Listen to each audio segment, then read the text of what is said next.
Bonjour. Monsieur le Président. Oui. Voilà, je suis. Je ne suis pas le président, je suis vice-président. C'est ce hein. que m'a dit Monsieur Taguena. Ouais. Donc, nous sommes adhérents de la FFVE. C'est bien.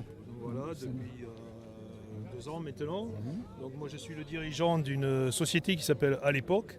Nous sommes un distributeur de pièces et de services pour les véhicules anciens, mais avec la particularité de ne faire que les voitures populaires françaises, c'est-à-dire des années 50 au début des années 2000, sur les 4 marques françaises. C'est bien. C'est bien. Il faut défendre les véhicules français, même si personnellement je roule en allemande, mais il faut défendre les véhicules français. hein. Il y a besoin. hein. Donc votre présence signifie votre attachement à la préservation du véhicule automobile, en particulier sur collection. Pouvez-vous nous présenter rapidement le rôle de la FFVE, ses actions Alors, la FFVE a plusieurs rôles. Son rôle le plus connu, c'est de délivrer des attestations de conformité et de façon à obtenir les cartes grises de collection. Alors souvent on dit la FFVE a un monopole, ce qui est totalement faux, c'est pas un monopole. La FFVE peut délivrer des attestations pour les constructeurs qui sont disparus. On peut citer par exemple Facel Vega, qui est un constructeur qui est disparu, ou les constructeurs défaillants. Quand je dis un constructeur défaillant, c'est un constructeur, par exemple Volkswagen, ne veut plus s'occuper de délivrer des attestations pour les véhicules de plus de 30 ans. Donc c'est nous qui prenons le relais.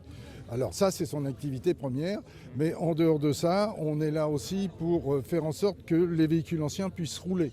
Donc on a un maillage territorial qui permet d'avoir des délégués un peu dans toutes les régions et on va dans les nouvelles ZFE, ce qu'on appelle les zones à faible émission pour la motricité et on essaye de défendre les véhicules anciens pour pouvoir continuer à rouler.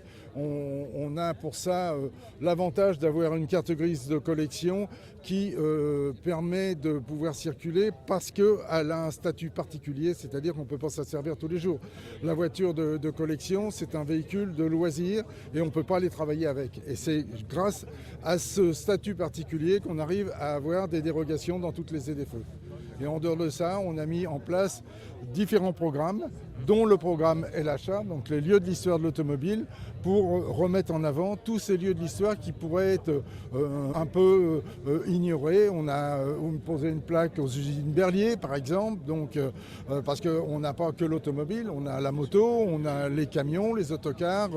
Moi, il y a une semaine, j'ai été poser une plaque à côté de Saint-Étienne, à la sortie de Saint-Étienne, sur une ancienne course de côte, qui était une des toutes premières courses de côte au monde, puisqu'elle a eu lieu en 1903. Et c'est bien de commémorer ces événements.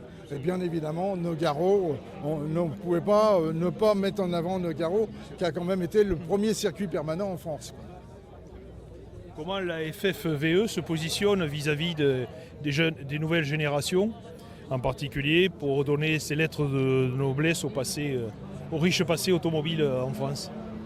Alors pour les jeunes générations, on a justement différents groupes de travail et on a un groupe de travail qui est actuellement occupé pour les Youngtimers et j'ai oublié son nom, je m'excuse, mais c'est le patron du magazine Youngtimer qui anime le groupe justement parce qu'il connaît très très bien tout ce monde-là et on ne peut pas faire de promesses, mais on aimerait bien arriver à trouver un statut pour ces véhicules parce que c'est les futurs véhicules de collection de demain. hein. Bien sûr, absolument. Ce sont des vrais collectionneurs. hein, Des donc, vrais collectionneurs, tout à fait. Le marché de la collection a pris son envol ces dernières années, à tel point que même les voitures populaires deviennent de moins en moins accessibles. Comment voyez-vous l'évolution du marché, notamment avec les problématiques de difficultés de circulation voilà. Donc, quel est votre avis là-dessus sur le marché de la collection en général? Alors le marché de la collection, bon, c'est vrai qu'il se porte bien. C'est vrai que pour les jeunes, il y a les prix qui commencent à monter un peu sur les véhicules populaires. Lorsque ce sont des vrais véhicules populaires de collection, c'est-à-dire qui sont très bien entretenus et qui ont un état irréprochable et qui n'ont pas été du tout modifiés.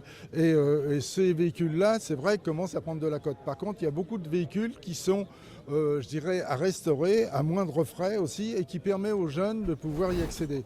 On a mis dans nos groupes de travail, et c'est un groupe que je connais bien puisque je m'en occupe, on a mis en avant les concours d'élégance. Les concours d'élégance en automobile, parce qu'on veut faire voir, c'est une manifestation qui est grand public, et on veut faire voir au public l'intérêt de ces véhicules, qu'ils arrivent à faire aimer ces véhicules, et faire voir aussi à ces gens, ces spectateurs, qu'un véhicule populaire peut participer à des concours d'élégance et obtenir des prix.